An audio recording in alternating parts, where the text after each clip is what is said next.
வணக்கம் நண்பர்களே. நம்ம வந்து வீரப்பூர் சங்கர் பொன்னர் திருக்கோயிலுக்கு நம்ம போகிறோம்.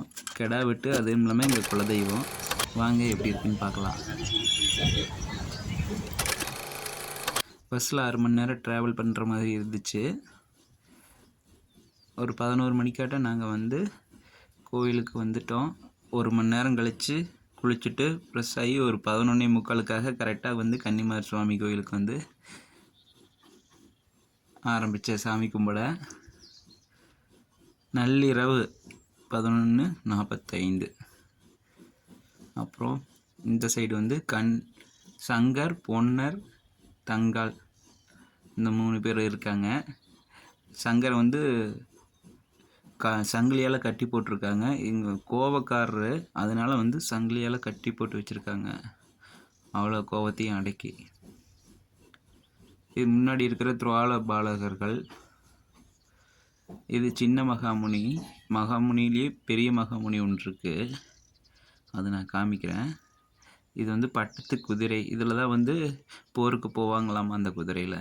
இது வந்து நேர்த்திக்கடன் வேல் நிறைய அடித்து வச்சுருக்காங்க, மணி வேல் எல்லாம். இதுதாங்க பெரிய மகாமுனி, மந்திர மகாமுனி. நள்ளிரவு 12 மணிக்கு எடுத்தது கரெக்டாக. யாருமே இந்த மாதிரி எடுத்திருக்க மாட்டாங்க. 12 மணிக்கு நான் வந்து எடுத்தேன். சாமி வேட்டைக்கு போகிற நேரம்னு சொல்லுவாங்க. இருந்தாலும் பரவாயில்ல, எங்கள் குலதெய்வம் தான் அப்படிங்கிற ஒரு நம்பிக்கையில் நான் எடுத்தாச்சு. இது வந்து பலிபீடம்ங்க. ஆடு, கோழி இதெல்லாம் வந்து வெட்டுற இடம். ரத்தம் ஆற ஓடுங்க. இது வந்து தினமும் கெடா வெட்டு இருந்துக்கிட்டே இருக்கும். எந்நேரமும் காலையில் ஆரம்பித்தாங்கன்னா சாயங்காலம் வரைக்கும் கெடாய் வெட்டிக்கிட்டே தான் இருப்பாங்க. எங்கே போனாலும் கறி சாப்பிடலாம். இது பெரிய அருவாள் பாருங்கள், எவ்வளோ பெரிய அருவாள் பாருங்கள். அப்படியே மகாமுனியை கும்பிட்டாச்சு. நம்ம வந்து அடுத்ததாக வந்து அறநிலைத்துறை வந்து ஒரு சின்ன ஒரு இது குறிப்பு ஒன்று வச்சுருக்காங்க.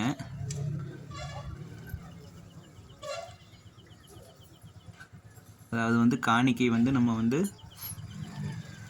வலுக்கட்டாயமாக வந்து கோயில் பூசாரிகள் வந்து வாங்கக்கூடாது. அவ்வளோ கொடுங்க இவ்வளோ கொடுங்க அப்படின்னு சொல்லி வாங்கக்கூடாது.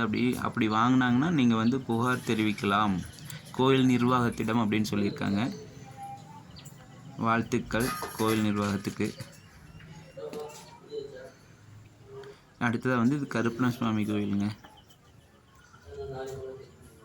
இந்த கோயில் தான் லாஸ்ட்டு கோயில். இது முடித்ததுக்கப்புறம் நம்ம கொஞ்சம் நேரம் ரெஸ்ட் எடுத்துகிட்டு 5 மணிக்கு மேலே பெரிய கண்டியம்மன் கோயிலுக்கு போகலாம். ஏன்னா அங்கே கோயில் வந்து நட சாத்தியிருப்பாங்க. இது வந்து பன்றி வெட்டுற கல்லுங்க. கருப்பண சாமிக்கு மட்டும் பலி கொடுக்குற கல். இது 3 கல் இருக்குது இதே மாதிரியே. நான் என்னென்னு கேட்டதுக்கு பூசாரி சொன்னாங்க, இது வந்து பன்னி வந்து திருவிழாவப்போ வந்து பன்னி தலையை வச்சு வெட்டுவாங்களாமாங்க. இதில் 3 கல்லுலேயும்.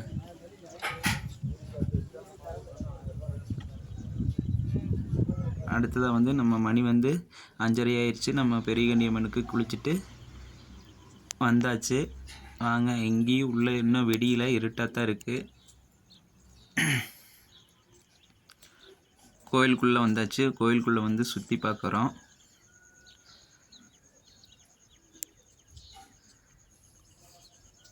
இதுதான் ராஜகோபுரம்.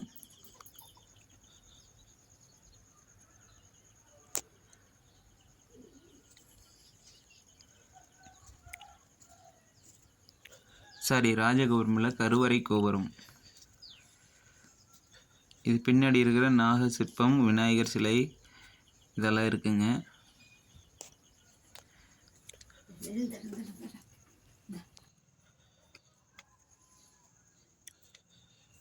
அப்படியே பின்னாடி இதுக்கு முன்னாடி தான் வந்து அந்த அம்மையார் உட்கார்ந்துருக்காங்க. நம்ம சாமி கும்பிட்டுக்கலாம்.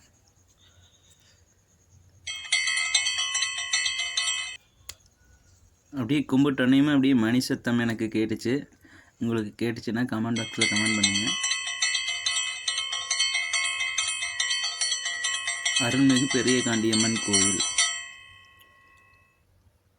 இந்த அம்மையார் தான் பார்த்துட்ருக்கீங்க.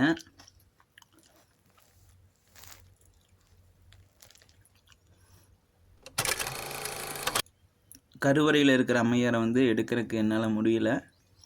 முன்னாடி தேருக்கு வலம் வர்ற அம்மையார் தான் இது. அந்த அம்மையார் தான் கிடச்சிது. இப்போ கோயிலுக்கு வெளியில் வந்தாச்சு, சாமி கும்பிட்டாச்சு. அப்படியே கொஞ்சம் கொஞ்சம் வெளியே இருக்க ஆரம்பித்தாச்சு. பக்கத்தில் ஒரு விநாயகர் கோயில் சூப்பராக இருந்துச்சுங்க. அது வந்து அரச மரத்து விநாயகர். என்னென்னு எல்லாத்தையும் கேட்டேன். இங்கே வந்து டெய்லியும் வந்து பக்கத்தில் இருக்கிற ஊர் மக்கள் வந்து தண்ணி ஊற்றிட்டு இந்த அரச மரத்தை சுற்றிட்டு போவாங்களாம்மா குழந்தை இல்லாதவங்க.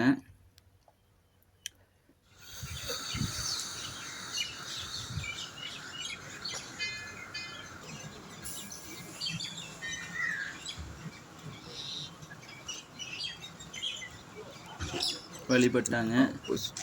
கண்டிப்பாக நீங்கள் பக்கத்து சரௌண்டிங்கில் இருந்தீங்கனாலோ இல்லை டூரிஸ்ட் இந்த மாதிரி ஏரியாவுக்கு வந்தாலோ கண்டிப்பாக வந்து இந்த வீரப்பூர் திருத்தலத்தை வந்து நீங்கள் வந்து பாருங்கள். ரொம்ப சக்தி வாய்ந்த தெய்வம். இதோடைய பார்க்குறது இல்லாமல் அந்த வரலாற்றை வந்து நீங்கள் தெரிஞ்சுக்கணும். நீங்கள் வந்து யூடியூப்லேயோ இல்லை கூகுள்லேயோ போய் சர்ச் பண்ணி பாருங்கள். எனக்கு சொல்லவும் தெரியாது, சொல்லவும் இந்த 4 நிமிஷத்தில் சொல்லவும் முடியாது. நீங்கள் தெரிஞ்சுக்குங்க எப்படி என்னங்கிறத. அதுக்கப்புறமா டீ சாப்பிட்டுட்டு வந்தேங்க. டீ சாப்பிட்டு மிட்டாய் கடை நிறையா இருந்துச்சு. சரி மிட்டாய் வாங்கிட்டு போகலாம். இந்த கோயிலுடைய பிரசாதம் வந்து மிட்டாய், அப்புறம் இனிப்பு பூந்தின்னு சொல்லி வச்சுருக்காங்க. இது திருவிழா முடித்து 15 நாள் கழித்து நான் வந்தங்காட்டி மிட்டாய் கடை கம்மியாக தான் இருந்துச்சு.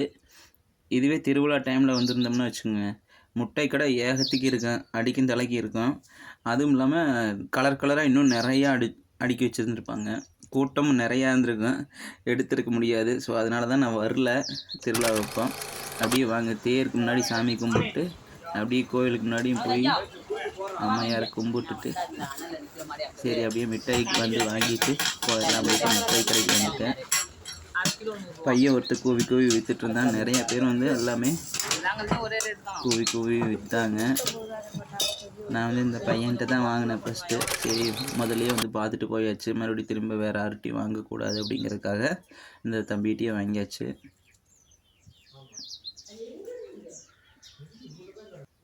வாங்கிட்டு நம்மளுடைய கிடா வெட்டுக்கு போயாச்சுங்க.